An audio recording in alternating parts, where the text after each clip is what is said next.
Дождот, кој што утрово, нешто пред 7 часот, започна да врне на територијата на ловишето Јасен, најпрво со послаб интензитет, а потоа и со посилен интензитет, околу 2 часа помогна пожарот да биде изгаснат. Но се уште зад мене можам да забележам столбови од чад кои што се издигаат од неколку жешки точки. Врз нив ќе продолжиме со пешадиско дејствување за да не дозволиме повторно будење на овој исклучително тежок за гасење пожар, затоа што на некои места имаме дебели слоеви од лисија, од иглички, од шишарки, кои што се исклучително горливи, а ветрот кој што постојано дува, кој што го менува правецот, набргу ќе исуши вегетацијата и постои можност од повторно будење на пожарот на овие точки. Затоа остануваме на ова место, вработените во јавното предпријатие Јасен цело време ќе патрулираат по пожарната линија, за да не дозволиме будење на овој пожар. Иако јас сум оптимист и мислам дека имаме добри шанси денес да го прогласиме за ставен по целосна контрола, а потоа и целосно изгаснат.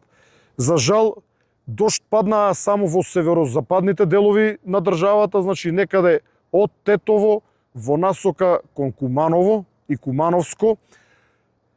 Источните делови од државата, централните делови, јужните делови, југоисточните делови, па и југозападните не се зафатени со дождови, иако се очекува некаде во околината на Прилепско и на други места да падне мала количина на дожд.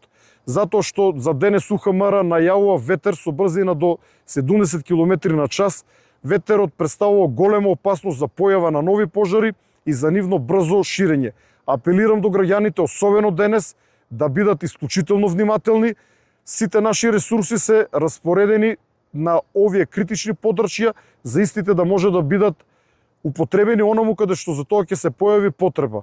Значи, дождот кој што заврна во Скопје и во северните делови на државата не ја прекина опасноста од појава на пожар на отворен простор.